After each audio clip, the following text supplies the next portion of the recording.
الحمد لله رب العالمين والعاقبة للمتقين والصلاة والسلام على سيد الأنبياء والمرسلين وعلى آله وأصحابه الطيبين الطاهرين أما بعد فأعوذ بالله من الشيطان الرجيم بسم الله الرحمن الرحيم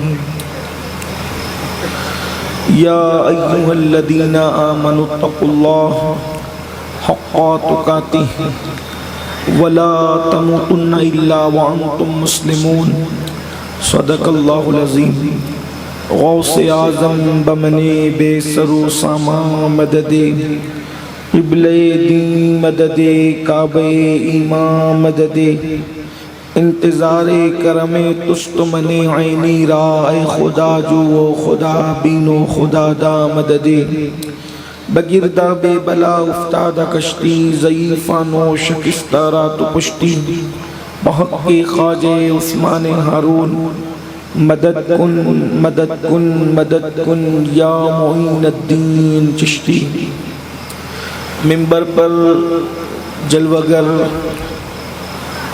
خطیب اہل سنت شمس ملت حضرت علامہ مفتی شمس الدین صاحب قبلہ رضوی برادر مکرم اولاد رسول حضرت مولانا سید محمد قادری صاحب قبلہ نگران سنی دعوت اسلامی جے پور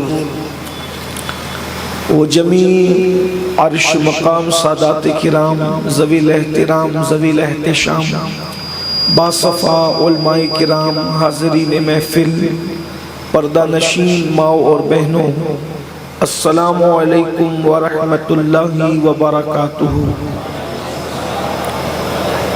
انتہائی احترام و عقیدت کے ساتھ اپنے اور ساری کائنات کے مرکز عقیدت انیس بے کساں چارہ ساز درد منداں ہم غریبوں کے غم گسار ہم فقیروں کی ثروت شہر یار ارم تاجدار حرم نوبہار شفاعت شب اسرا کے دولہا نوشے بزم جنت دانائے سبل مولائے کل ختم الرسل خسرو خوباں سیاح لامکاں وجہ کن فکاں در اللہ المکنون سر اللہ المخزون عالم ما کانا وما یکون آب و گل انبیاء جانو دل اصفیاء مطلع ہر سعادت مقتع ہر سیادت خلاصہ کائنات فخر موجودات حضور احمد مجتبی محمد مصطفیٰ ارواحنا فدا صلی اللہ تعالی علیہ وآلہ وصحبہ وبارک وسلم کی بارگاہ بے کس پناہ میں جس طریقے سے پڑھاؤں بلند آواز سے میرے ساتھ مل کر پڑھیں الصلاۃ والسلام علیک یا رسول اللہ۔ آپ کی بہت بڑی تعداد ہے، اگر آپ سب مل کر درود و سلام پڑھیں تو ایک ساتھ ہزاروں درود و سلام بارگاہ رسالت میں اس محفل سے پیش کیے جا سکتے ہیں۔ مل کے پڑھیں الصلاۃ والسلام علیک یا رسول اللہ وعلی آلک واصحابک یا نبی اللہ الصلاۃ والسلام علیک یا حبیب اللہ وعلی آلک واصحابک یا نور اللہ صلی اللہ تعالی علیہ وسلم۔ پھر کے گلی گلی تباہ ٹھوکریں سب کی کھائیں کیوں، دل کو جو عقل دے خدا تیری گلی سے جائیں کیوں، رخصت قافلہ کا شور گشت سے ہمیں اٹھائے کیوں، سوتے ہیں ان کے سائے میں کوئی ہمیں جگائے کیوں، جان ہے عشق مصطفیٰ روز فضوں کرے خدا، جس کو ہو درد کا مزہ ناز دوا اٹھائے کیوں، ہے تو رضا نرا ستم، جرموں پہ گر لجائیں ہم، کوئی بجائے سوز غم، ساز طرب بجائے کیوں۔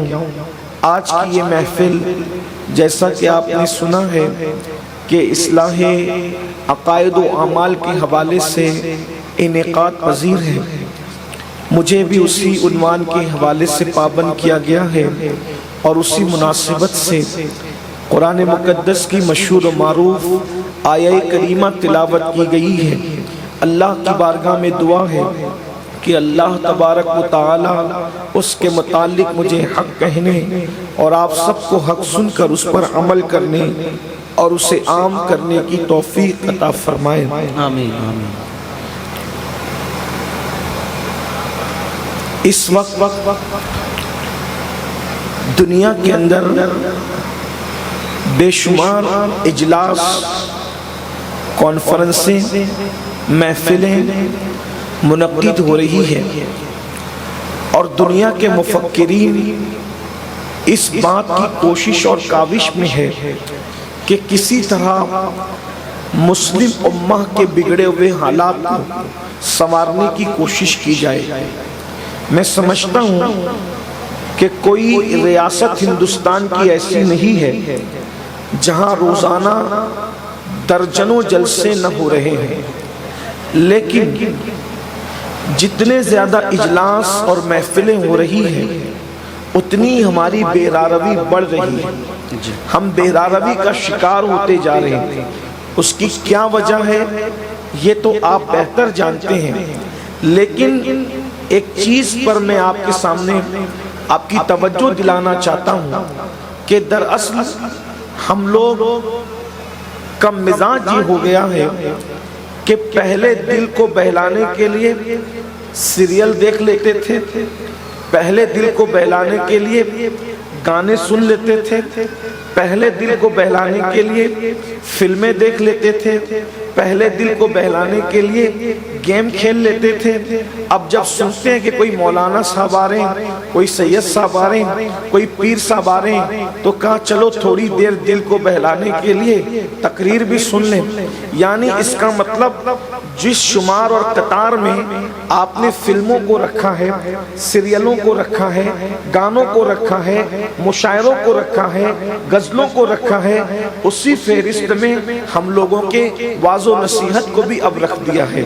تھوڑی دیر کے لیے دل بہل جاتا ہے اور اس کے بعد ہم سب اپنے اپنے گھروں کو لوٹ جاتے ہیں۔ لیکن اگر ہم یہ سمجھتے ہیں کہ واعظ و نصیحت ہمیں بدلنے کے لیے ہے، ہمیں تبدیل کرنے کے لیے، مشاعرے میں اور خطابات میں فرق ہے، فلموں کے اندر اور ناصح کی نصیحت کے اندر فرق ہے، اور بہت بڑا فرق ہے، تو اندازہ فرمائیں اگر ہم اس نیت سے سنیں گے، اس کی وجہ یہ ہے کہ ناصح کوئی ایکٹر نہیں ہوتا، ناصح کوئی اداکار نہیں ہوتا۔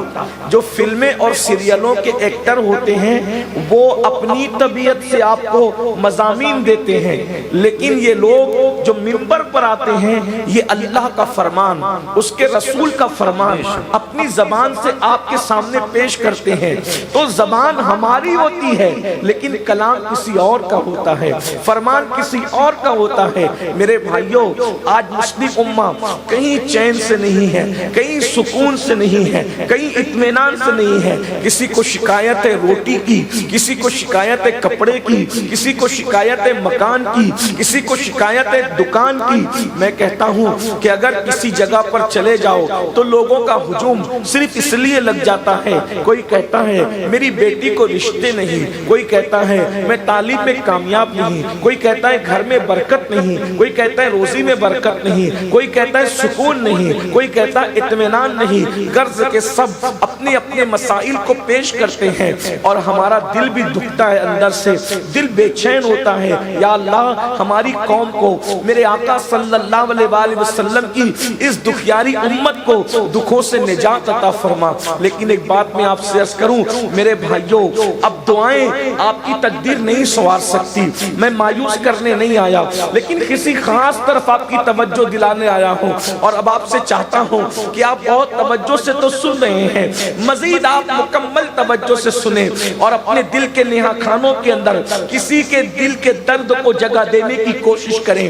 میرے بھائیوں, دعائیں آپ کی تقدیر نہیں سنوار سکتی, تعویذات آپ کے حالات نہیں بدل سکتے, اور پھر ورد و وظائف آپ کی زندگیوں میں انقلاب پیدا نہیں کر سکتے. کب تک؟ جب تک ہم گناہ کرتے رہیں گے, جب تک ہم اللہ کی نافرمانی کرتے رہیں گے, جب تک ہم اللہ کو ناراض کرتے رہیں گے, نہ وظائف کام آئیں گے, نہ دعائیں کام آئے گی, نہ کسی کا سر پہ ہاتھ رکھنا کام آئے گا. یاد رکھیے, دل تو اس سے بہل جائے گا لیکن حالات نہیں بدل سکتے. اس کی وجہ بتاؤں, میں قرآن سے صرف 2 واقعات آپ کی خدمت میں پیش کروں, پھر اپنے اصل عنوان کی طرف چلوں.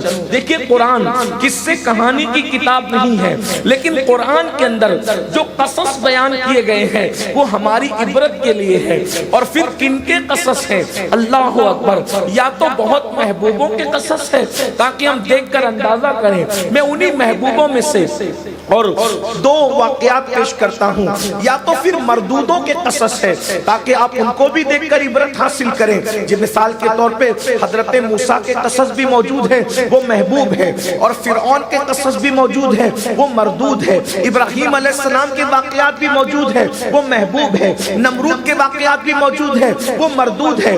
آئیے اب ذرا دل کے کانوں سے تھوڑی دیر کے لیے ایک واقعے کی طرف آپ کی توجہ دلاتا ہوں, ذرا غور کرنا. اللہ اکبر. بہت سارے لوگ کہتے ہیں بہت اچھا چلتا تھا کاروبار, اچانک ٹھپ پڑ گیا ہے, اور اتنی کوشش کر رہا ہوں, اتنی کوشش کر رہا ہوں, کام بنتا ہی نہیں. پھر اس کے لیے آپ سوچتے ہیں کوئی ایسا جادو کا چھڑی والا آدمی مل جائے کہ میرا کام بن جائے. میرے بھائی, اپنے ہاتھ میں ہے, جادو کی چھڑی بھی تو ناکام ہو سکتی ہے, لیکن قدرت نے ایک ایسی رسی ہمارے ہاتھ میں دی ہے, اگر اس کو تھام لے تو جادو کی چھڑی کی بھی کوئی حیثیت نہیں ہے. وہ آسمان سے لٹکتی ہوئی رسی کو قرآن مقدس کہتے ہیں, اللہ کا کلام کہتے ہیں.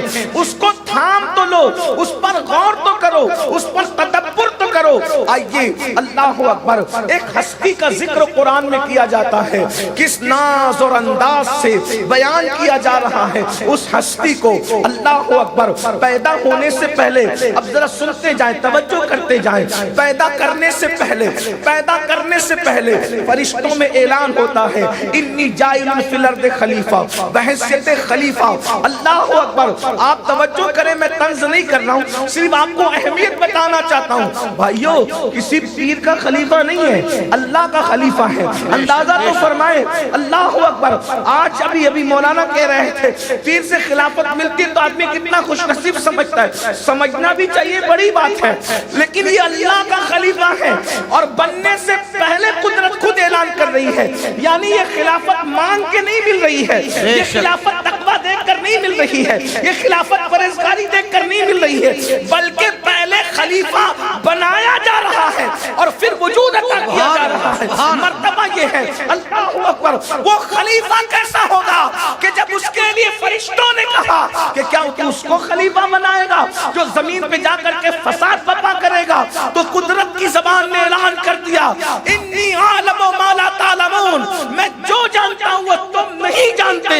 اللہ اکبر. پھر اس کے بعد مٹی جمع کروائی جاتی ہے, یعنی جن فرشتوں نے کہا تھا ان کے سامنے ہی مٹی جمع کروائی جاتی ہے, پھر اس پر برسات کی جاتی ہے.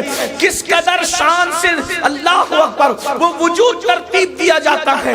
اللہ, ہر چیز کو کن کہہ کے پیدا کیا جا رہا ہے, لیکن خلیفہ کو جنت میں دستے قدرت سے اپنے ہاتھوں سے جیسا کہ شان کے لائق ہے پیدا کیا جا رہا ہے. وجود عطا کیا گیا, نور مصطفیٰ رکھا گیا, فرشتوں کو سجدہ کرا کر مسجود ملائکہ بھی بنا دیا گیا. وہ وجود کو کیا شان دی گئی, قدرت کا سجدہ اس وجود نے بعد میں کیا, وہ ساجد بعد میں بنا, وہ پہلے مسجود بنا. سجدہ کرنے سے پہلے اس کو سجدہ کروایا گیا. اللہ رب العزت کا کوئی فرشتہ ایسا نہ تھا جو اس کو سجدہ نہ کرے. اللہ رب العزت کے کروڑوں اربوں خربوں فرشتے ایک آن میں اس کی طرف جھک گئے. جس کو فرشتوں نے سجدہ کرایا ہو اس سے پیار کتنا ہوگا، اس سے محبت کتنی ہوگی. جس کو خلیفہ بنایا ہو اس سے محبت کتنی ہوگی، پیار کتنا ہوگا. لیکن اس ہستی کو جس کو پیار کیا، محبت کی، خلیفہ بنایا، جس کی عظمت کے ڈنکے زمین اور آسمان میں بجوائے، اور پیار کتنا، توجہ کریں کتنا پیار ہے کہ ہزاروں سال سے اللہ کو سجدہ کرنے والا ایک، اس نے سجدہ نہیں کیا اس ہستی کو، تو اس کو دھتکار کر اپنے دربار سے نکال دیا. کہا کہ تو نے اس کو سجدہ نہیں کیا نا، اب تو مردود ہے. یہ داستان سنیوں کا بچہ جانتے ہیں، ہمارے اس پہ بہت تقریر ہوتی ہے، لیکن اصل جو نتیجے تک ہمیں پہنچنا ہے آج اس کی طرف خاص توجہ. ابلیس کو معلم الملائکہ، امام اہل سنت کے والد سیدی امام المتکلمین علامہ نقی علی خان نے اپنی کتاب میں لکھا معلم الملائکہ، فرشتوں کا استاد. میں ان کی تحقیق پر اعتماد کرتے ہوئے آج اس کو فرشتوں کا استاد کہہ دیتا ہوں.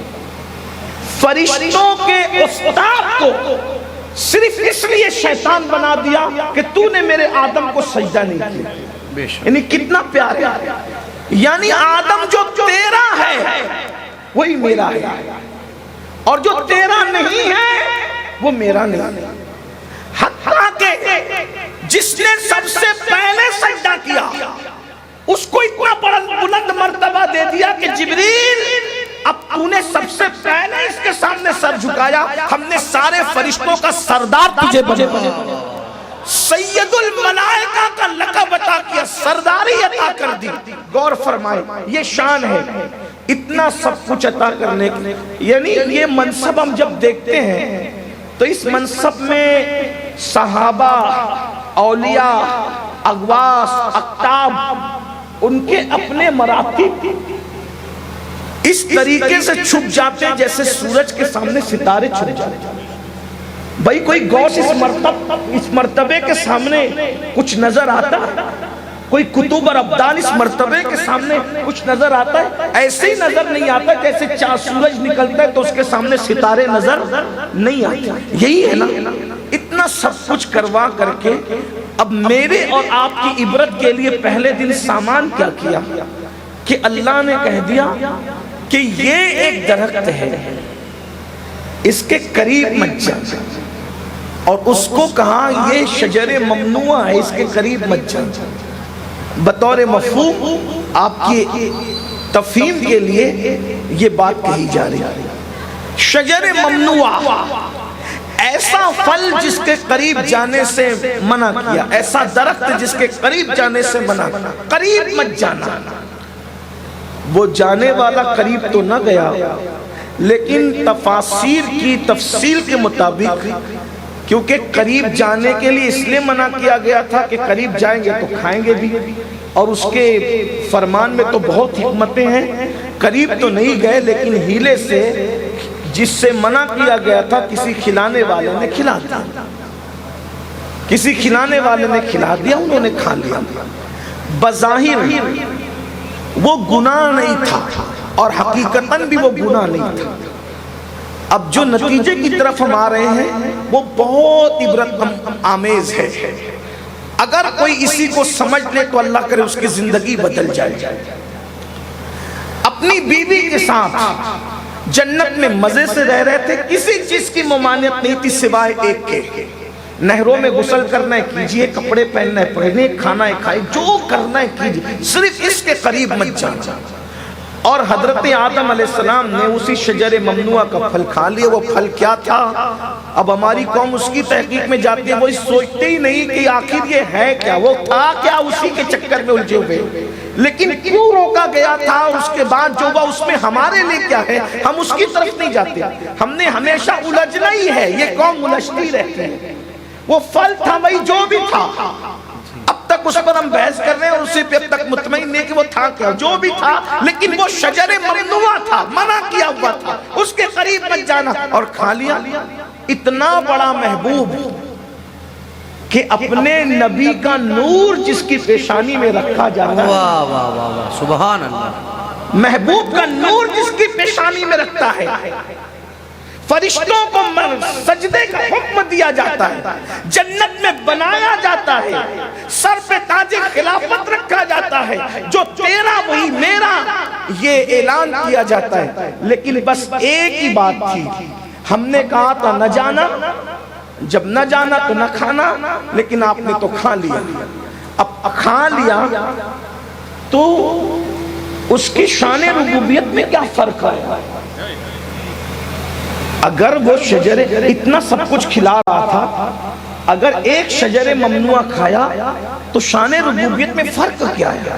ہمارا رب تو ہے وہی کہ اگر سب بھی باغی ہو جائیں تو اس کی شان ربوبیت میں فرق آتا نہیں۔ بے شک، سب فرما بردار ہو جائیں تو بھی فرق نہیں آتا، سب غدار ہو جائیں تو بھی فرق نہیں آتا، کیونکہ رب اتنا بڑا ہے کہ اب اس کے اوپر کوئی بڑائی نہیں ہے اور اس کے اوپر کچھ ہے بھی نہیں، وہاں اوپر کا کوئی تصور ہی نہیں ہے۔ ساری حدیں جہاں ختم ہے، لا ضد لہو ولا مد لہو ولا مثل لہو ولا مثال لہو ولا جواب، نہ کوئی مثل ہے نہ مثال ہے، واللہ اسے نہ ڈبایا جا سکتا ہے نہ اسے گرایا جا سکتا ہے۔ وہ واحد ہے جو نظر نہیں آتا لیکن وہ ڈبا بھی دیتا ہے، وہ گرا بھی دیتا ہے، اگر وہ چاہے تو کنکر کو ڈبا دیتا ہے، اور اگر وہ چاہے تو ہزاروں ٹن کے جو وہ کشتی کو اور جہاز کو گراتا نظر آتا ہے اور بتاتا ہے میری قدرت دیکھو، کنکر کو ڈباتا ہوں جو چھٹاک بھر کا بھی نہیں ہے، اور جہازوں کو تراتا ہوں جس کا ہزاروں کلو وزن ہے۔ یہ کون کرتا ہے؟ وہ رب محمد ہے جسے وحدہ لا شریک۔ سبحان اللہ، نعرہ تکبیر، نعرہ تکبیر، نعرہ تکبیر، نعرہ رسالت، عظمت و شان خداوندی۔ وہاں تغیر اور تبدیلی نہیں ہے، نہ وہ دودھ پیتا ہے، وہ دودھ پیتا نہیں ہے، وہ دودھ پلاتا ہے۔ سبحان اللہ، سبحان اللہ، اور دودھ نکالتا کہاں سے ہے؟ جب سائنس کے دماغ میں وہم بھی نہ گزرا تھا کہ دودھ آتا کہاں سے ہے، تب میرا اللہ قرآن میں بیان کر رہا ہے کہ خون اور گوبر کے بیچ میں دودھ رکھتے ہیں، لیکن نہ اس میں خون کا رنگ آتا ہے نہ گوبر کی بدبو آتی ہے۔ جو دودھ کو اس حفاظت کے ساتھ رکھے، دو بظاہر دو ناپسندیدہ چیزوں کے درمیان، بظاہر دو ناپسندیدہ چیزوں کے درمیان کوئی جھلی نہیں، کوئی رکاوٹ نہیں، صرف اس کا حکم رکاوٹ ہے۔ خون کو حکم ہے دودھ میں ملنا مت، اور دودھ کو حکم ہے خون میں ملنا مت، لیکن حکم خدا کا پابند خون بھی ہے اور دودھ بھی۔ بے شک، یہ میرے اللہ کی شان، اس کی شان تو سمجھو۔ پوری زندگی لا الہ الا اللہ پڑھتے رہے، جب تک یہ قوم اللہ کی معرفت حاصل نہیں کرے گی، اسی طرح ٹامکٹوئیاں کرتے رہے، کیونکہ اللہ اللہ کرنے سے اللہ ملتا نہیں۔ جب تک خدا کی معرفت، کیا پتہ ہے اللہ کے بارے میں آپ کو اور ہم کو؟ کیا پتہ ہے؟ کیا پتہ ہے؟ جب توحید سکھائی جاتی ہے تو لوگوں کو برا لگتا ہے۔ بھائیو، ہماری توحید اتنی کمزور ہو گئی ہے کہ ہمارا یہ نظریہ کچھ لوگوں کا ہماری قوم میں بن گیا ہے، اگر پیر کو پکاریں گے تو مدد ہوگی، اور اللہ کو پکاریں گے تو پتہ نہیں مدد ہوگی بھی کہ نہیں ہوگی۔ یہ صورتحال سے ہم گزر رہے ہیں۔ مفتی صاحب قبلہ ابھی جو رونا رو رہے تھے، یہ بہت ہے کہ مسلمان رب بھی سب ہو گئے۔ میرے بھائیوں، ہمارا تو عقیدہ یہ ہے کہ کتنا ہی بڑا پیر ہو، یہ ہماری تو اہل سنت سے بڑھ کر کسی کے یہاں درس توحید نہیں۔ اگر کسی کو توحید بیان کرنی بری لگتی ہے تو وہ اپنے لیے کوئی اور مسلک تلاش کر لے، اہل سنت کے یہاں اس کی کوئی گنجائش نہیں۔ اور یاد رکھنا اس سے باطل گمراہ مکاتب فکر جو ابھی تک مکتب ہی میں طفل کی حیثیت سے موجود ہے وہ ناجائز فائدہ اٹھا رہے. بھائیو یہی تو رونا ہے. ہم نے توحید بیان کرنا چھوڑ دیا تو وہابیہ نے توحید پہ قبضہ کر لیا. ہم نے صحابہ بیان کرنا چھوڑ دیا تو دیابنا نے صحابہ پہ قبضہ کر لیا. اور ہم نے اہل بیت بیان کرنا چھوڑ دیا تو روافض نے اہل بیت پہ قبضہ کر لیا. نہ توحید ان کی تھی نہ صحابہ ان کے تھے نہ اہل بیت ان کے تھے. ارے سب تو ہمارا ہے اس لیے کہ ہم نبی کے. سبحان اللہ سبحان اللہ سبحان اللہ. ہم نے کیا صحابہ کا ذکر چھوڑا دیابنا گھسا ہے وہاں. ہم نے کیا ذکر اہل بیت چھوڑا روافض گھسا ہے وہاں. ہم نے کیا توحید چھوڑ دیا بیان کرنا وہابیہ گھسا ہے وہاں. میں پھر کہتا ہوں غیر ضروری لوگوں کا ذکر چھوڑ کر ان ضروری عنوان پہ محنت کرو. آج بھی وہی رنگ آئے گا جو آج سے صدیوں پہلے. سبحان اللہ سبحان اللہ. واہ واہ بہت عمدہ. اگر رنگ جمانا ہے تو اسی پہ محنت کرو جس پہ اکابرین نے شاہ ولی اللہ نے جو رنگ جمایا تھا, شاہ عبدالعزیز نے جو رنگ جمایا تھا, مجدد الفسانی نے جو رنگ جمایا تھا, صابر کلیر نے جو رنگ جمایا تھا, غوث العظم دستگیر نے جو رنگ جمایا تھا, معین الدین خواجہ اجمیر نے جو رنگ جمایا تھا, دادا علی حجویری نے جو رنگ جمایا تھا, اور 14ویں صدی میں بے مثال مجدد میرے امام احمد رضا نے جو رنگ جمایا. سبحان اللہ سبحان اللہ. مسلک اعلی حضرت مسلک اعلی حضرت. وہاں نہ ابا کا ذکر ہے نہ دادا کا ذکر ہے نہ اماں کا. وہاں ذکر ہے تو خدا کا ذکر ہے, رسول اللہ کا ذکر ہے, صحابہ کا ذکر ہے, اہل البیت کا ذکر ہے اور اہل الذکر کا ذکر ہے. سبحان اللہ سبحان. حالانکہ چھوٹے موٹے نہیں تھے کوئی بات. یہاں تو سب باپ دادا کو ہی لے کے بیٹھے ہیں. یہاں تو سب اپنے اپنے پیروں کو لے کے بیٹھے. بھائیوں اپنا پیر صرف اپنے لیے ہے, پوری دنیا کے لیے نہیں ہے.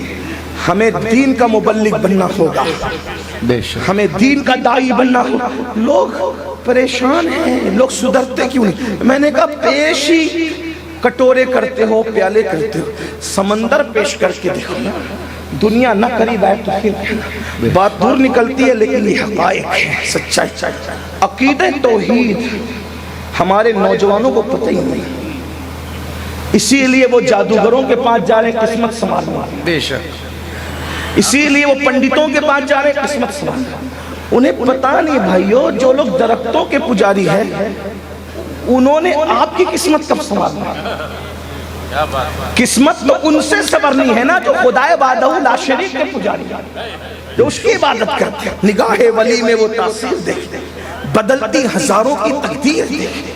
اپنے اللہ سے اپنا رشتہ کب مضبوط کرو گے. تو بہرحال دو بات دور نکلتی جاتی ہے. میں جلدی سے عنوان کی طرف آتا ہوں, تمہید میں وقت نہ چلا جائے. اس خلیفہ کہلانے والے اور بن جانے والے معصوم میں پہلی بات تو معصوم ہم اس کو کہتے ہیں اپنے عقیدے میں معصوم شرعی, جس سے گناہ سرزد ہی نہیں ہو سکتا. یعنی وہ حفاظتوں کی ایسی دیواروں میں ہے کہ اس سے گناہ سرزد نہیں ہو سکتا. اب یہاں میں آپ کو اتنی بات بتا دوں, جب وہ دودھ کو خون اور گوبر سے بیچ میں محفوظ رکھ سکتا ہے تو دودھ تو اس کا محبوب نہیں ہے. دودھ تو خالص اس کی مخلوق ہے جو مخلوق کے لیے بنی ہے. ذرا توجہ کرو, یہاں پر انبیاء کی عصمت کو بھی لوگ سمجھ جائیں. بہت آسان لب و لہجہ. دودھ اللہ کا محبوب نہیں ہے, مخلوق ہے اور مخلوق کی خاطر ہے. تو جس مخلوق کو مخلوق کی خاطر بنایا اس دودھ کو خون اور گوبر سے ایسا محفوظ رکھتا ہے تو جن انبیاء کو اپنی خاطر بنایا سبحان اللہ, پھر ان کو ناپسندیدہ اعمال سے اس نے کیسے محفوظ رکھا.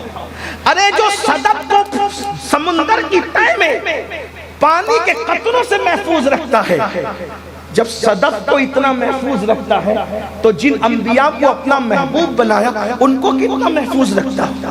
یہ ان کی شان ہے کہ ان سے بلکہ میں تو اہل سنت کا نظریہ یہ بیان کرتا ہوں کہ نبیوں کے قریب سے کبھی گناہ گزر کر بھی نہیں جاتا.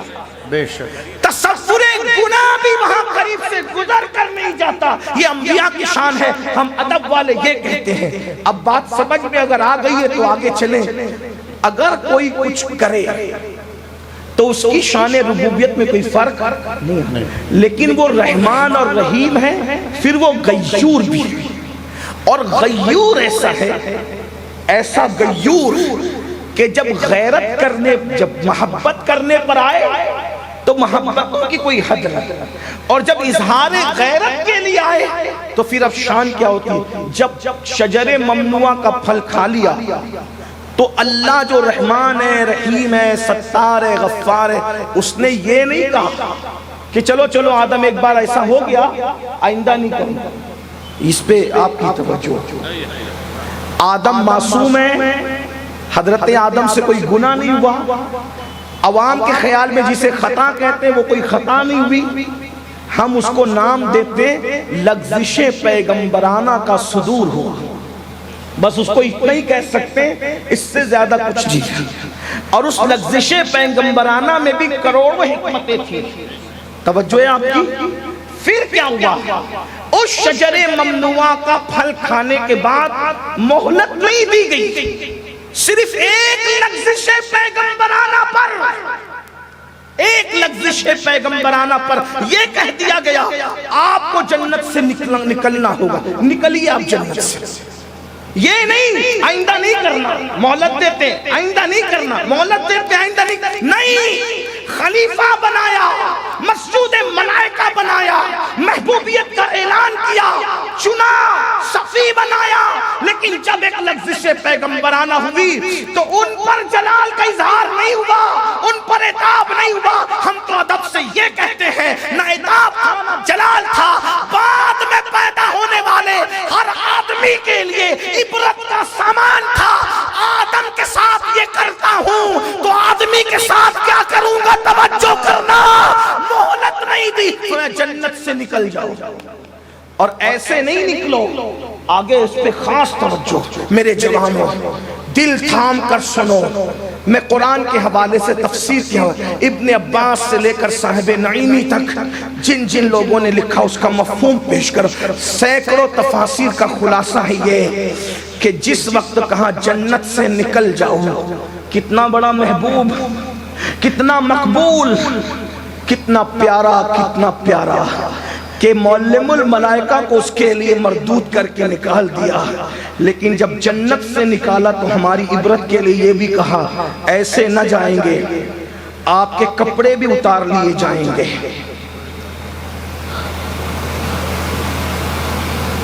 تھوڑا رک کر غور کر کے سوچیں، میں کوئی خطابت کے جوہر دکھانے کا نہ عادی ہوں، نہ دکھانا چاہتا ہوں، نہ میرے پاس وہ جوہر ہے، لیکن تھوڑی دیر کے لیے سب اپنے اپنے دلوں پہ ہاتھ رکھ کر، ایمان والوں اپنے دلوں پہ ہاتھ رکھ کے سوچو کہ جس کو مسجود ملائکہ بنایا، لغزش پیغمبرانہ پر جنت سے باہر نکالتے ہیں اور نکالنے کے بعد کپڑے بھی واپس لیتے ہیں۔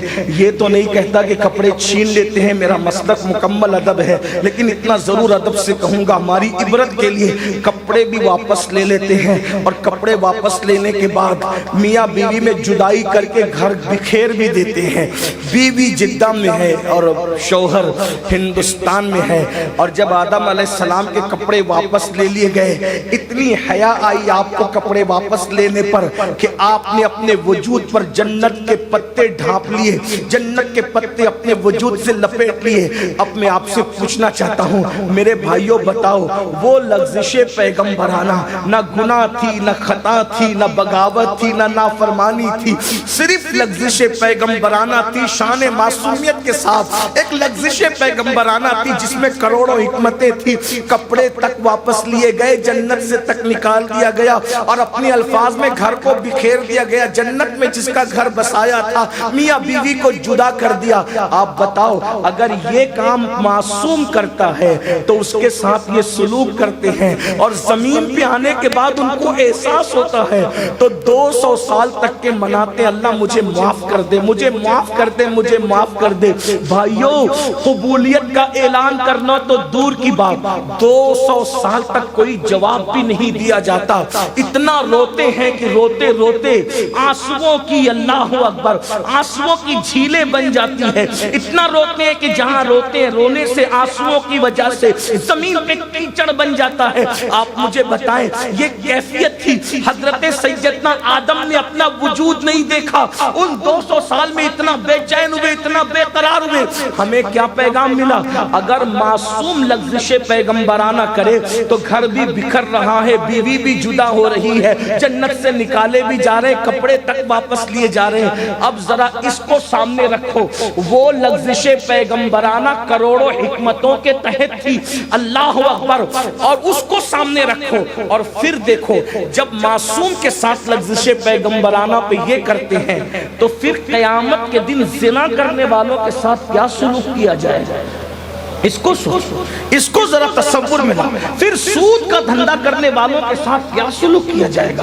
پھر اس کے بعد عورتوں پہ پاپ کی نظر ڈالنے والوں کے ساتھ کیا سلوک کیا جائے گا. کجا لغزش پیغمبرانہ جس کے صدقے میں کروڑوں انسان کو وجود مل گیا, یہ دنیا آباد ہو گئی. اندازہ فرمائے جہاں گناہ ہوتا ہے وہاں ویرانہ ہوتا ہے. وہ گناہ تھا ہی نہیں, اس لیے اس کے بعد آبادی ہی آبادی ہوئی. لیکن ہمارے لیے عبرت کیا ہے؟ سوچو تو لغزش پیغمبرانہ کے بعد 200 سال تک کے جواب نہیں دیا جاتا, اور یہاں ہم سوچتے ہیں ادھر میں ہاتھ اٹھاؤں گا کس کے بعد؟ عورتوں کے ساتھ بدکاری کرنے کے بعد ہاتھ اٹھاؤں گا. اللہ میری بیٹی کو رشتہ دے دے اور میرے گھر رشتوں کی قطار لگ جائے گی. ذرا غور تو کرو, میں آپ کو مایوس کرنے نہیں آیا, لیکن اپنے حالات تو دیکھیے. حرام لقمہ کھاتے رہیں گے, ادھر پکاریں گے یا اللہ, اور ادھر جو ہے ہماری مراد پوری ہو جائے گی. اللہ اکبر. آج جو گھر بکھر رہے ہیں, کیا آپ نے پہلے دن نہیں دیکھا لغزش پیغمبرانہ پر میاں بیوی میں اتنی دوری پیدا کر دی, ایک دوسرے کو ڈھونڈتے رہ گئے. اللہ اکبر. آج ہمارے یہاں نرم نرم گدوں پہ لیٹ کر کے ہم زنا کی فلمیں دیکھیں گے, پھر میاں بیوی میں محبتیں قائم رہے گی. اللہ اکبر. ارے پہلے کے لوگ جاہل تھے, تم جن کو جاہل ہونے کا تانا دیتے ہو وہ صحیح کرتے تھے غلط کرتے تھے. فیصلہ علماء کریں گے, مفتیان کرام کریں گے. میں صحیح غلط کے طور پہ نہیں کہہ رہا ہوں, صرف اتنا کہہ رہا ہوں یہ راجستھان کے لوگ جو بوڑھے ہیں, ہمارے علاقے کے بھی بوڑھے لوگ, اگر کسی کے آنگن میں جا کر گھر میں آدمی صرف ایڑی رگڑ دے تو بوڑھی عورتیں کہتی تھی بھائی ایڑی نہیں رگڑنا یہاں ورنہ ہماری روزی سے برکت اٹھ جائے گی. ایڑی رگڑنے پر یہ تھا. ارے بھائی گھر کی جھاڑو لے جا کر آنگن نہیں جھاڑنا, حالانکہ میں اس کی تائید نہیں کر رہا ہوں, صرف ان کی حساسیت بیان کر رہا ہوں. گھر کی جھاڑو باہر نہیں دینا آنگن میں, آنگن کی جھاڑو گھر میں لا کر مت دینا ورنہ گھر کی برکت اٹھ جائے گی. حالانکہ یہ چیز صحیح نہیں تھی, مگر ان کو احساس کتنا تھا, ایری رگڑیں گے نہ رگڑنے تو ورنہ نحوست آ جائے گی. گھر کی جھاڑو آنگن میں جائے گی, آنگن کی جھاڑو گھر میں آئے گی, نحوست آ جائے گی.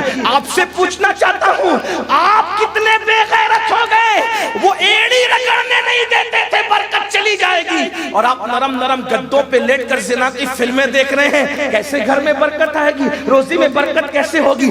گھر کی جھاڑو باہر نہیں لگنا چاہیے, اللہ اکبر, ورنہ برکت چلی جائے گی. تو گھر کی بہو بیوٹی پارلر میں جا رہی ہے تو کون سی برکت آ جائے گی؟ اندازہ, وہ گھر کی جھاڑو کو باہر نہیں جانے دینا چاہتے تھے, اور یہاں گھر کی بیٹی آرکیسٹرا میں جا رہی ہے, گھر کی بیٹی فلم میں جا رہی ہے, گھر کی بیٹی گارڈن میں جا رہی ہے. میں ان کے اس نظریے کی تائید نہیں کرتا, لیکن وہ جس کو غلط سمجھتے تھے کس شان کے ساتھ غلط سمجھتے, حالانکہ غلط کو غلط طور پر وہ غلط سمجھتے تھے. کاش کہ اس وقت تو ان کو کوئی دین سکھا دیتا تو واللہ کبھی زنا نشہ گناہ پروموٹ ہو ہی نہیں سکتا تھا. میرے آقا علیہ الصلوۃ والتسلیم کے پیارے دیوانوں, یہ ایک بات. اور دوسری بات, اور پھر گفتگو اینڈ کی طرف, ایک نبی اللہ کے پیغمبر ہیں بڑے عظیم, جن کو دنیا سیدنا یونس علیہ السلام کے نام سے جانتے ہیں. یونس علیہ السلام ہم سب جانتے ہیں کہ مچھلی کے پیٹ میں ڈال دیے گئے. میں واقعہ نہیں بیان کروں گا, صرف اشارہ دوں گا تاکہ ہم سمجھیں ہم کہاں ہیں. یونس علیہ السلام مچھلی کے پیٹ میں گئے کیسے؟ بس اتنی بات تھی, اتنی سی بات. کیا قوم بگڑ گئی تھی, اللہ نے کہا ان کو سدھار دو. ان کو سدھارنے کے لیے گئے, قوم نے نہیں مانا, اللہ نے کہا کہہ دو عذاب آئے گا. ادھر عذاب آئے گا کہہ دیا, عذاب نظر بھی آنے لگا.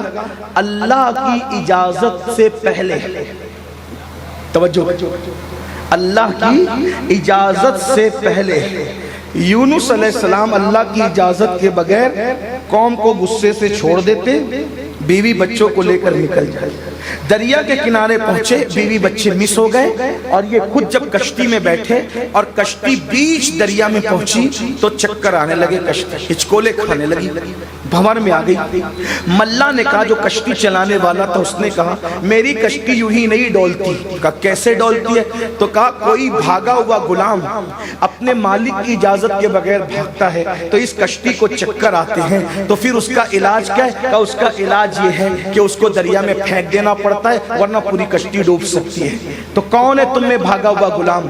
تو حضرت یونس علیہ السلام نے روتے ہوئے کہا میں ہوں بھاگا ہوا غلام, اپنے مالک کی اجازت کے بغیر جا رہا تھا.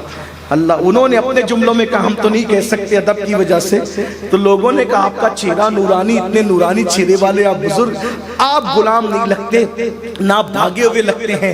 ہم ایک کام کرتے ہیں, قرآن ڈالتے ہیں کہ واقعی اس میں بھاگا ہوا غلام کون ہے. پہلی بار قرآن ڈالا, پوری کشتی کے نام ڈالے, نام نکالا تو یونس علیہ السلام کا نام تھا. پھر ان کو یقین نہیں آیا اتنا نورانی چہرے والا بزرگ بھاگا ہوا غلام نہیں ہو سکتا. دوبارہ قرآن ڈالا تو یونس علیہ السلام کا نام آیا. تیسری بار قرآن ڈالا تو یونس علیہ السلام کا نام آیا. آخر دنیا نے دیکھا, تاریخ کے اوراق گواہ ہے, قرآن بھی کہتا ہے کہ حضرت یونس علیہ السلام کو کشتی سے نکال کے دریا میں ڈال دیا گیا, اور یونس علیہ السلام کو مچھلی نے نگل لیا. جب مچھلی نے نگل لیا تو یونس علیہ السلام 3 اندھیروں کے درمیان آ گئے. ایک تو رات کا اندھیرا, ایک تو دریا کا اندھیرا, اور ایک تو مچھلی کے پیٹ کا اندھیرا. صرف اللہ کی اجازت کے بغیر اللہ کا پیغمبر بستی چھوڑ کر کے جا رہا تھا. اولاد بھی گئی, بیوی بھی گئی, اور خود بھی مچھلی کے پیٹ میں آ گئے. 40 دن تک یونس علیہ السلام ورد کرتے رہے اس اندھیرے میں, لا الہ الا انت سبحانک انی کنت من الظالمین. آپ سے پوچھنا چاہتا ہوں, اس کا ترجمہ بعینہ ہی بلفظ ہی تو ہم نہیں کرتے, لیکن اللہ رب العزت کی وہ توحید بیان کرتے ہیں, اے اللہ تیرے سوا کوئی معبود نہیں, تو پاک ہے, اور میں نے جو چاہا اپنی مراد کو میں نہ پہنچا, یا میں نے جو نہیں کرنا تھا وہ کر لیا. لیکن اگر ہم اس کو عام انسان کے لیے ترجمہ کریں گے اپنے لیے, تو ہم یہ کہیں گے کہ اللہ میں نے اپنے آپ پہ ظلم کیا اور میں ظالموں میں سے ہوں, ہم اپنے لیے کہیں گے. لیکن نبی کے لیے بطور ادب یہ کہیں گے کہ میں نے جو چاہا وہ مراد کو میں نہ پہنچا. اندازہ فرمائے 40 دن تک کہتے رہے یونس علیہ السلام. بالآخر 40 دن کے بعد یونس علیہ السلام کو مچھلی کے پیٹ سے نجات ملی, اور جب نکلے ہیں تو چمڑی اتنی نازک ہو گئی تھی کہ دھوپ اور ہوا بھی برداشت کرنے کے قابل نہ تھی. اب آپ سے پوچھنا چاہتا ہوں, اللہ کا پیغمبر معصوم اگر اللہ کی اجازت کے بغیر صرف بستی چھوڑ کر نکل جائے تو ان کو یہ مصیبت آتی ہے کہ ان کو مچھلی کے پیٹ میں جانا پڑتا ہے. اب میرے بھائیوں, اب اپنے مسائل کو سامنے رکھو ان 2 واقعات کے روشنی میں, اور پھر دیکھو ہماری مشکلیں کیوں ہیں, ہماری پریشانیاں کیوں ہیں, ہماری تکالیف کیوں ہیں, ہماری روزی میں برکت کیوں نہیں ہے, ہماری بیٹیوں کو رشتے کیوں نہیں ہیں, ہم بے چین کیوں ہیں, ہم بے قرار کیوں ہیں, ہمیں بڑی بڑی بیماریاں کیوں ہیں. بھائیوں, وہاں لغزش پیغمبرانہ پر ایسی مصیبتیں آتی ہیں, اور یہاں ہم تو پاپ پہ پاپ کیے جا رہے ہیں, جرائم پہ جرائم کیے جا رہے ہیں. بھائیوں, وہ کون سا گناہ ہے جو ہماری زندگیوں میں موجود نہیں, بلکہ ہم تو گناہ کو گناہ بھی نہیں سمجھتے, ہم تو پاپ. اور وہاں یونس علیہ السلام لغزش پیغمبرانہ کے بعد کہہ رہے ہیں انی کنت من الظالمین. لغزش گناہ کے بعد نہیں, لغزش پیغمبرانہ کے بعد کہہ رہے ہیں انی کنت من الظالمین. وہاں آدم علیہ السلام لغزش پیغمبرانہ کے بعد کہہ رہے ہیں ربنا ظلمنا انفسنا وان لم تغفر لنا وترحمنا لنکونن من الخاسرین. ربنا ظلمنا ظلمنا ظلمنا, اور وہاں کہا جا رہا ہے انی کنت من الظالمین. لغزش پیغمبرانہ کے بعد, اور یہاں پوری رات زنا کی فلم دیکھ رہا ہے, اور صبح کو جب نکل رہا ہے سفید لباس پہن کے, میں مخیر قوم و ملت. غور تو معصوموں کی شان کیا, وہ اپنے آپ کے لئے کریں انی کنت من الظالمین ربنا ظلمنا انفسنا. اور ہم لوگ سود کے دھندے کر کے بھی جب تک ہمارے نام کے ساتھ کوئی حاجی نہ لگائے ہمارے کلیجے کو ٹھنڈک نہیں پہنچتی. وہ معصوم ہو کر بھی اپنے لیے ظلمنا انفسنا کہہ رہے ہیں, اور ہم پاپی ہو کر بھی اپنے آپ کو جنتی سے کم سمجھنے کے لیے تیار ہی نہیں ہے. اور گناہ کیسے کیسے، کوئی نشے میں ڈوبا ہے، کوئی غیبت میں ڈوبا ہے، کوئی حرام کاروبار میں ڈوبا. بھائیو اپنے آپ میں ڈوب کے سوچو کتنے جوان ہیں جن کی نگاہیں عورتوں کو پاپ کی نظر سے دیکھنے سے محفوظ ہیں. کیا لوگوں کے کان تک یہ آواز نہیں پہنچی کہ جو لوگ عورتوں کو پاپ کی نظر سے دیکھتے ہیں جب مریں گے تو موت کے وقت ان کی زبان پہ کلمہ نہیں آئے گا. اللہ، زنا کی فلمیں دیکھنے والوں تک کیا یہ آواز نہیں پہنچی کہ سیدنا سلمان فارسی کہتے ہیں کہ مجھے 7 مرتبہ مر کے زندہ ہو جانا گوارا ہے، لیکن کسی کی ران دیکھنے کی بھی میں ہمت نہیں کر سکتا. 7 بار موت کی تکلیف اٹھا سکتا ہوں، لیکن ایک بار کسی کی ننگی ران نہیں. ننگی ران کی بات چل رہی ہے اور ہم کیا کیا دیکھ رہے ہیں. سوچو تو صحیح، پھر یہ قوم کیسے عروج پہ جائے، یہ قوم ترقی پہ کیسے جائے. اتنے گناہ، اتنے جرائم. نشہ تو آج عام ہے میرے بھائیوں. 7-7 8-8 سال کے بچے لاشعوری طور پہ نشے کی طرف جائیں. ان کو روکے گا کون؟ ان کو کون منع کرے گا؟ اس لیے کہ آج سدھارنے والے جب خود پاپی ہو جائیں تو کو روکے گا؟ شادیوں کے اندر گاجے بج رہے، گانے بج رہے، گھروں کے اندر کیا بیٹیوں کو ہم نے اپنے بازوں میں بٹھا کر سیریلوں میں زنا کی فلمیں دکھائی. ایک دور وہ تھا کہ بیٹی باپ کے سامنے آنے سے ہچکچاتی تھی، اور ایک دور یہ کہ باپ اور بیٹی دونوں بیٹھ کے سیریل دیکھ. اِنَّا لِلَّهِ وَإِنَّا إِلَيْهِ، کیا ماحول بنے گا. اور پھر اسلامی معاشرہ کے جلسے کیا کام آئیں گے. اور پھر ہاتھ طوفان تو یہ ہے کہ مسجدیں ویران. جو نماز انسان کو سنوار سکتی تھی اس نماز سے کوسوں دور ہے. نماز کی بات کرو تو لوگ کان کو جانے رکھ، سر کو جانے رکھ. ابھی پھر مولانا نماز کو بولے. میں نے کہا مولا نے قرآن کی کوئی صورت نہیں چھوڑی جس میں نماز کا ذکر نہ کیا. یاد رکھ، جب مولا نے کم و بیش 700 مرتبہ نماز کا ذکر فرمایا، کم و بیش 700 مرتبہ، کسی عبادت کے لیے اتنی تلقین نہیں کی جتنی نماز کے لیے. اور پھر کہہ دیا کہ نماز برائیوں سے روکتی ہے. جس معاشرے میں نماز ہوگی انشاءاللہ وہ معاشرہ برائیوں سے پاک ہوگا. بے شک. لیکن نماز کے لیے آقا کون ہے؟ جمعہ کی 2 رکعت پڑھ کے بھاگتے ہیں، نماز نہیں پڑھنا چاہتے، فجر میں نہیں آنا چاہتے. سن رہے ہیں، ہر سال سن رہے ہیں کہ امام حسین نے سجدے میں جام شہادت نوش کیا، لیکن شربت تو بنا سکتے ہیں، کھچڑا تو بنا سکتے ہیں، 10 دن کی محفل تو کر سکتے ہیں، سجدے کی طرف نہیں آ سکتے. شیطان ہمیں سجدے کی طرف آنے نہیں دے رہا ہے. اور یاد رکھنا، اللہ اکبر، اگر ولیوں کی بھی ماننے والے ہو تو کم سے کم ولیوں کی تو بات سن لو. اولیاء کہتے ہیں، سرکار غریب نواز فرماتے، سرکار غریب نواز کہ قیامت کے دن سب سے پہلے جو سوال ہوگا وہ نماز کے متعلق ہوگا. نماز کے متعلق پوچھا جائے گا. اس دن جانور بھی بے نمازی کو تان کریں گے. تان، جانور بھی تان کریں گے. جانوروں کی طرف سے بھی تانا دیا جائے گا کہ تم بے نمازی تھے، خدا کا کھا کے اس کے ساتھ بغاوت کرتے تھے. جس نے 600 1000 10,000 20,000 کی نوکریاں دی، ہم اس کے سامنے تو ہاتھ باندھ کے کھڑے رہتے ہیں. جس اللہ نے ہر نعمت سے نوازا اس اللہ کی بارگاہ میں حاضر ہونے کی توفیق نہیں. مسجد مرثیہ خواہ ہے کہ نمازی نہ رہے. مسجدوں کے اندر نمازی کہاں ہے؟ فجر کی نماز میں دیکھ لو، اللہ اکبر، گھنٹوں جم کے لیے ٹائم ہے، گھنٹوں ٹیوشن کے لیے ٹائم ہے. 25 سال اسکول کا علم حاصل کر سکتے ہیں، کالج کا علم حاصل کر سکتے ہیں، 8 منٹ نماز کے لیے نہیں نکال سکتے. بھائیو سب کے لیے ٹائم نکالو، میں منع نہیں کر رہا ہوں، لیکن نماز جس کے بارے میں اللہ کے رسول علیہ السلام نے فرمایا، جس نے جان بوجھ کے نماز چھوڑ دی ہے، میں محمد اس سے بیزار ہوں. قیامت کے دن اس کے ساتھ میرا کوئی وعدہ نہیں ہے. بار بار علماء اعلان کرتے ہیں، یہاں تک کہا گیا جب بے نمازی اپنی قبر سے اٹھے گا تو کالے سور کی شکل میں اٹھے گا، کالے خنزیر کی شکل میں اٹھے گا.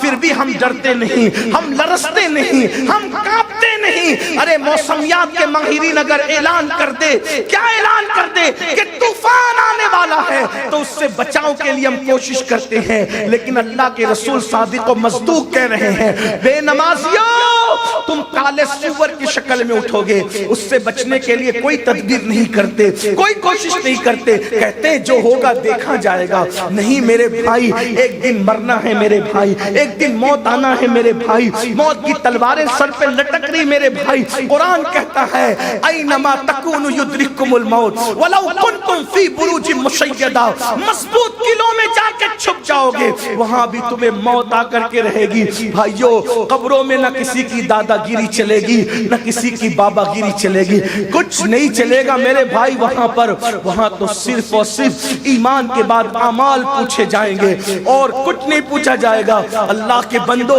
ذرا غور تو کرو, اس کے لیے ہم نے کیا تیاری کی. اللہ سے ڈرو, اللہ سے خوف کرو. یاد رکھنا یہ 8-8 گھنٹہ 10-10 گھنٹہ جو کاروبار کے لیے محنت کرتے ہو, یہ مال یہیں چھوڑ کے جانا ہے. جو لے کے جانا ہے وہ نیک اعمال ہے, جو چھوڑ کے جانا ہے اس کے لیے کتنی محنت کر رہے ہو, اور جو لے کے جانا ہے اس کے لیے کچھ بھی محنت نہیں کر رہے ہو. کتنی نادانی ہے انسان کی. ممبئی جانا ہے تو گھر سے وہی نکال کے رکھتا ہے جو سفر میں کام آئے گا. دلی جانا ہے تو جو سفر میں کام آئے گا وہی بیگ میں رکھتا ہے. حج کو جانا ہے جو سفر میں کام آئے گا وہی ساتھ میں رکھتا ہے. ارے نادان, دلی ممبئی اور حج کے سفر کے لیے وہ سامان نکال کے چن کے 8-10 دن پہلے سے رکھتا ہے جو سفر میں کام آئے گا. ارے جو اللہ تک پہنچنے کے سفر میں کام آئے گا اس کو صرف اعمال کہتے ہیں. اس کے لیے ہم نے کیا تیاری کی ہے؟ کوئی تیاری نہیں. بلکہ حالات تو یہ اتنے ناہنجار ہوئے, اللہ کے بھی نافرمان, رسول کے بھی نافرمان, گناہوں کے دل دادا, اور اب تو ماں باپ کی بھی بد دعائیں آج کے جوان بے دریغ طور پر لے رہے ہیں.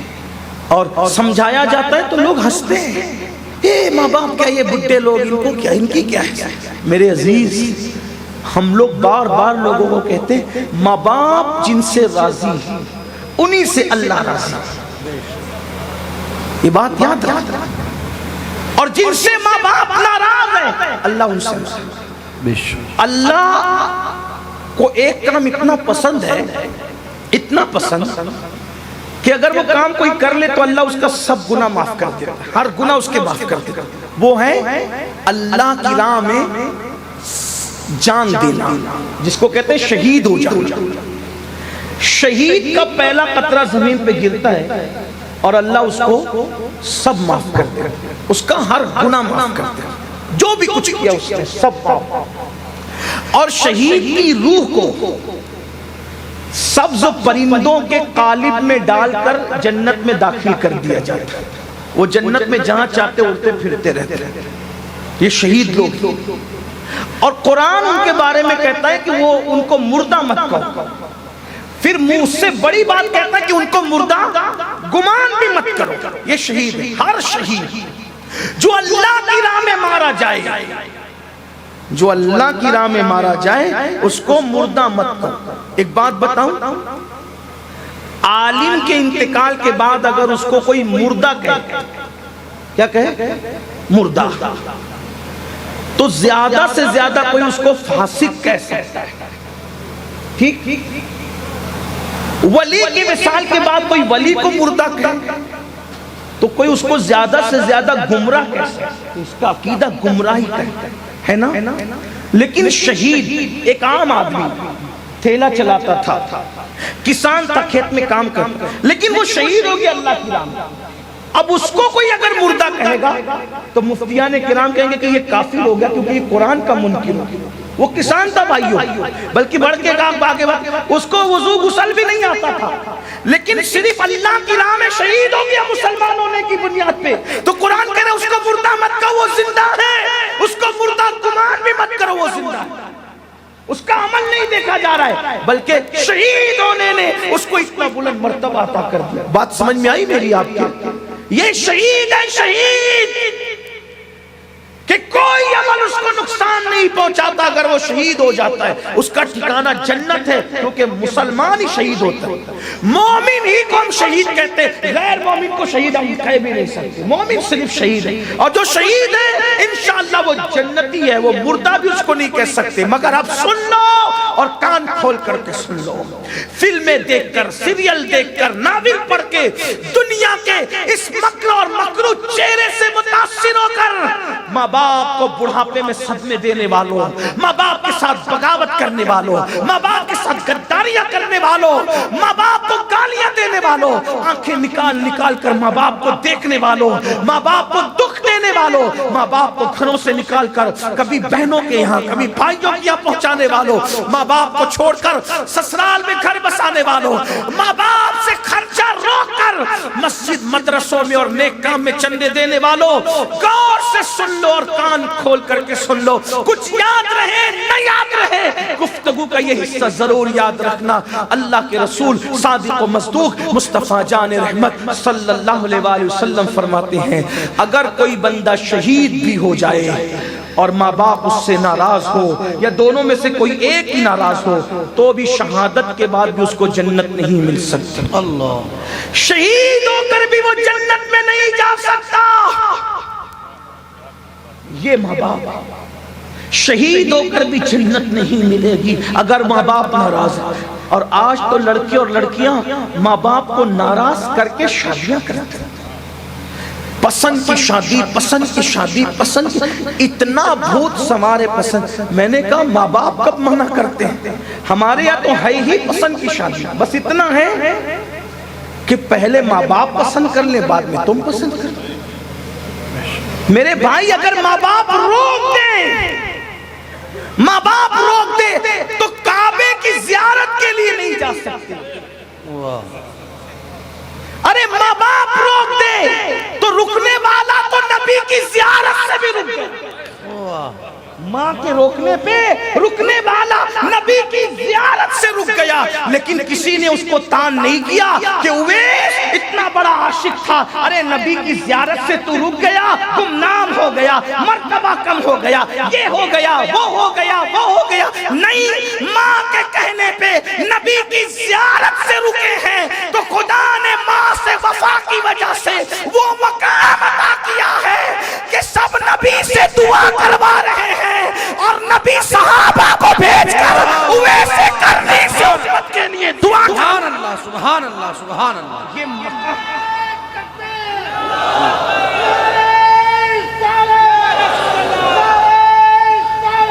یا رسول اللہ۔ لیکن میرے عزیز، میرے بھائی، ہم تو یہ چیزیں صرف دل بہلانے کے لیے سنتے ہیں، اس سے ہمیں عظمت پتہ نہیں چلی۔ تو میرے آقا نے فرمایا شہید ہو کر بھی ماں باپ اگر ناراض ہے جنت میں نہیں جائے گا، لیکن چونکہ شہید تھا اس لیے جہنم میں بھی نہیں جائے گا۔ جنت اور جہنم کے درمیان ایک مقام ہے جس کو مقام اعراف کہتے ہیں۔ یہ روایت میں جہاں سے پڑھ رہا ہوں اس کو نقل کیا ہے صد الافاضل فخر الاماثل علامہ سید نعیم الدین مراد آبادی نے۔ اور کب تک وہ جنت کے باہر رہے گا؟ اس وقت تک جب تک اس کے ماں باپ کو راضی نہ کر لیا جائے۔ اگر ماں باپ راضی ہوئے تو ٹھیک، ورنہ وہ شہید ہو کر جنت نہیں مل سکتی۔ تو شرابی ہو کر کے ماں باپ کے غدار کو جنت کیسے ملنا ہے؟ بے نمازی ہو کے ماں باپ کے غدار کو جنت کیسے ملنا ہے؟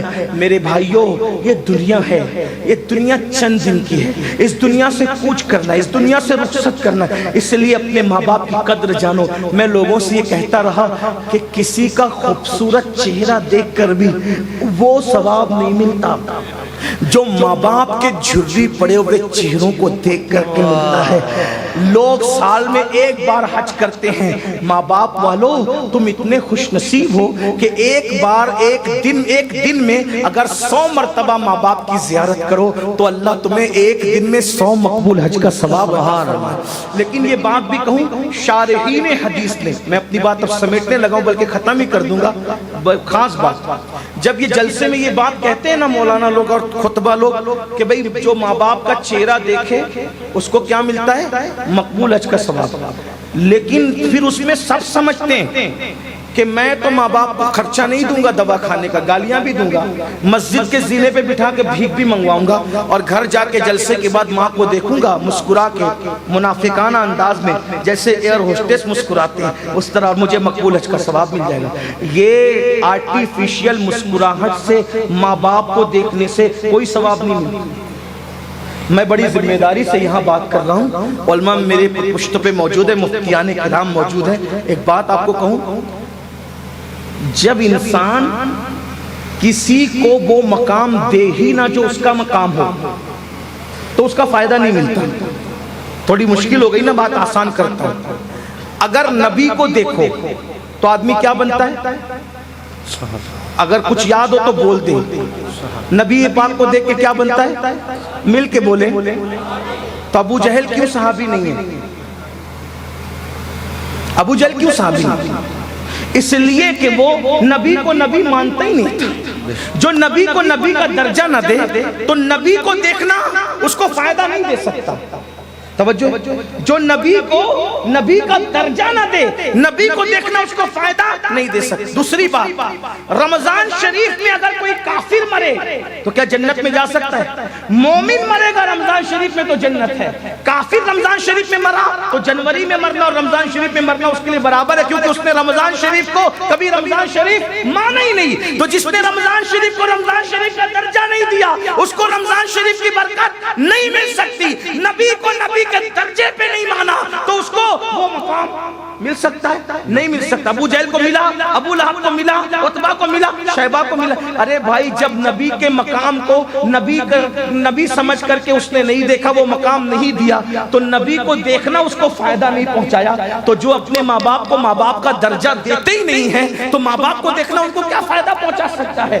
یہ ماں باپ کو دیکھنے سے ثواب انہیں کو ملتا ہے جو ماں باپ کی خدمت کرتے ہیں، ماں باپ کا احترام کرتے ہیں، ماں باپ کو ماں باپ سمجھتے ہیں، جو ماں باپ کو گھر کا کچرا سمجھتے ہیں، معاذ اللہ، پھر ان کو کیا ثواب ملنا ہے؟ تو یاد رکھنا، اتنا سستا نہیں ہے جنت کا سودا، بہت کٹھن ہے۔ ڈگر پن گھٹ کی حالت تو یہ ہے، اگر بیوی کہہ دے کہ مجھے فلاں ڈریس چاہیے تو بیوی کے لیے جیب سے پیسے نکل جاتے ہیں، لیکن اگر ماں باپ کہے دوا کے لیے چاہیے تو بے شمار ناہنجار لڑکے ہیں جو کہتے ہیں جاؤ مسجد کے دروازے پہ بیٹھ کے بھیک مانگو۔ کیا میں تمہیں یہی سب کرتا رہوں، یہی تمہاری خدمت کرتا رہوں؟ نہیں میرے بھائی، یاد رکھنا، ایک شخص آ کے کہتے ہیں یا رسول اللہ، اللہ تو نظر نہیں آتا، پھر ہمیں کیسے پتا چلے کہ اللہ راضی ہے کہ ناراض ہے؟ میرے آقا نے فرمایا گھر جا اور جا کر دیکھ، اگر تیرے ماں باپ تجھ سے راضی ہے تو اللہ بھی راضی ہے، اور ماں باپ ناراض ہے تو اللہ بھی ناراض ہے۔ اخیر میں مجھے ایک بات یاد آتی ہے، ماں اور باپ کی دعا انسان کو کس مقام پہ لے جاتی ہے۔ یہ بات پہلے میں واضح کر دوں، مسجد میں چندہ دینے یا مسجد بنانے سے زیادہ ثواب، مدرسے میں چندہ دینے یا مدرسہ بنانے سے زیادہ ثواب، حج پہ رقم خرچ کرنے سے زیادہ ثواب، سب سے زیادہ ثواب اگر کہیں خرچ کرنے پہ ملتا ہے تو وہ ماں باپ پہ خرچ کرنے میں، ماں باپ پہ خرچ کرنے سے زیادہ ثواب۔ بلکہ آقا فرماتے ہیں اگر کوئی دولت مند بننا چاہے تو ہر نماز کے بعد اپنے ماں باپ کے لیے دعا کیا کرے۔ جو ہر نماز کے بعد ماں باپ کے لیے دعا کرے گا اللہ اس کی عمر بھی بڑھائے گا، اس کا مال بھی بڑھائے گا۔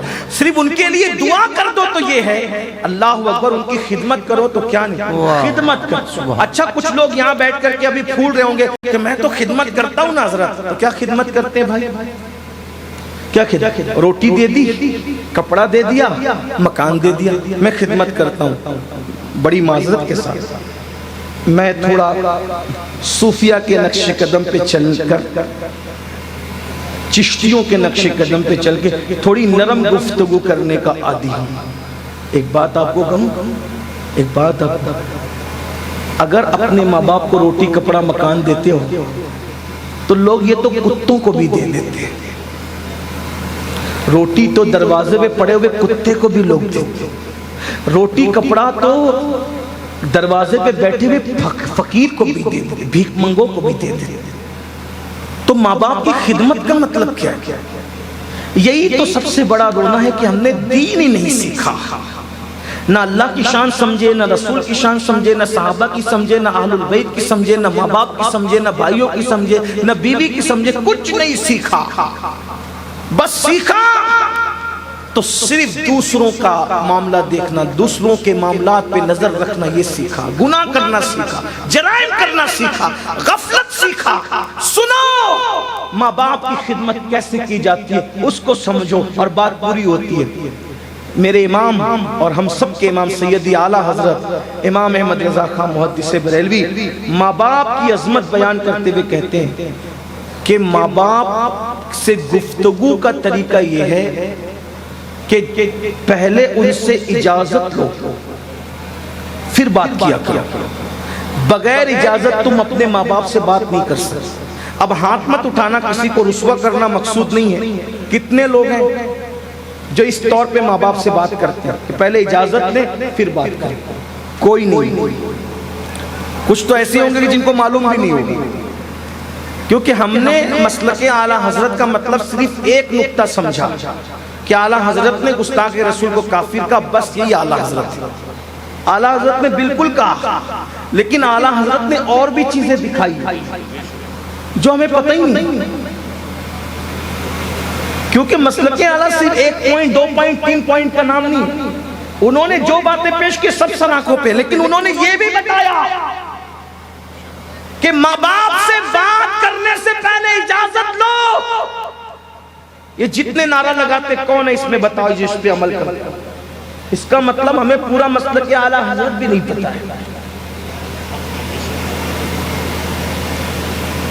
اسی مسلک اعلیٰ حضرت میں تو یہ بھی ہے، ابھی علامہ مفتی صاحب فرما رہے تھے متعید رہو، سیدی اعلیٰ حضرت فرماتے ہیں کسی سنی کو بے وقوف بھی نہ کہا کرو، یعنی اتنا سا لفظ بے وقوف بھی کسی سنی کو نہ کہا کرو، یہ حرام ہے۔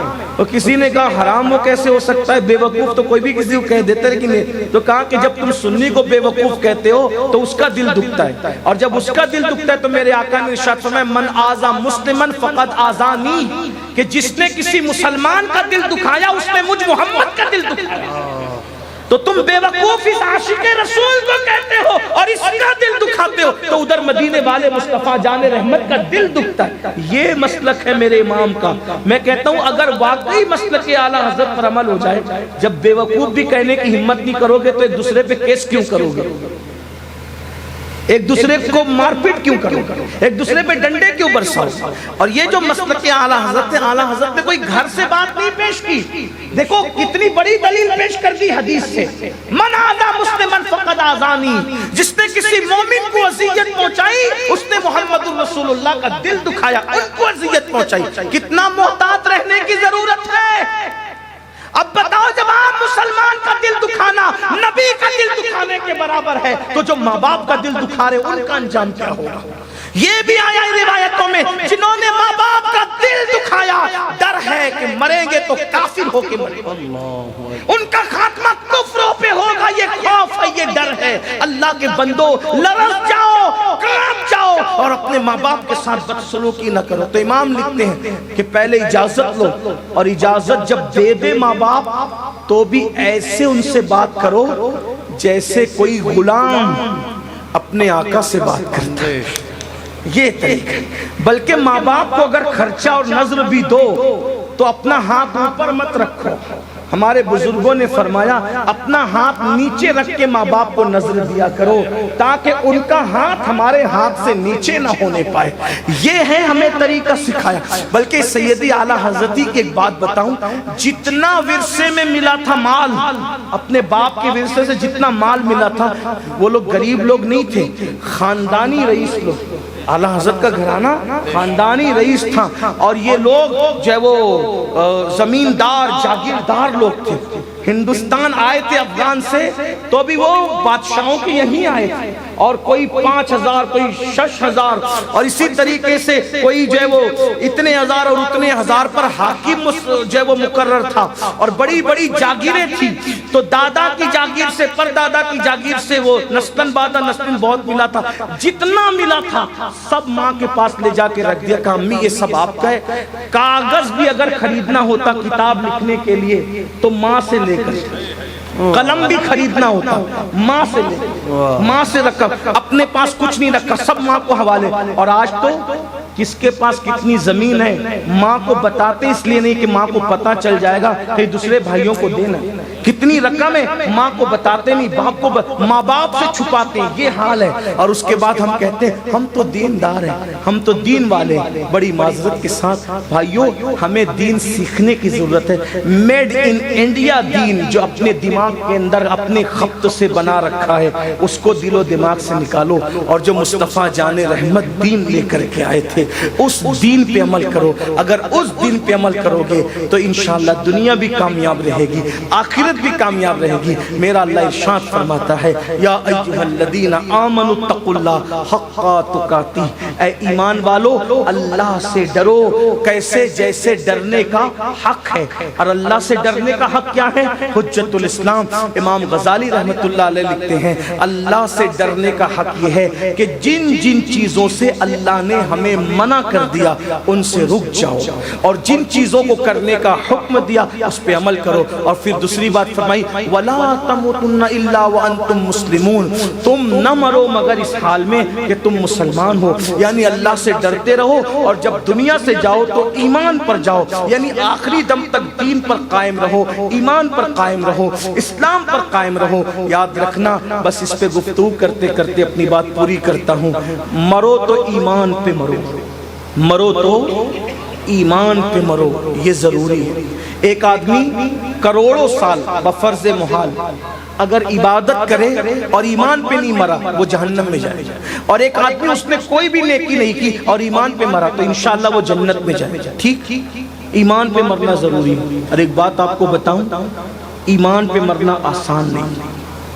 سرکار غوث پاک فرمایا کرتے تھے کہ جو ایمان پر مرنے کی فکر نہیں کرتا مجھے ڈر لگتا ہے کہ جب وہ مرے گا تو کافر ہو کے مرے گا۔ ہم دعاؤں میں سب مانگتے ہیں، ایمان کب مانگا ہم نے، ایمان کی کب پرواہ کی؟ آئیے دھڑکتے ہوئے دل سے ایک بات سنیں، اور لرزہ دینے والی بات۔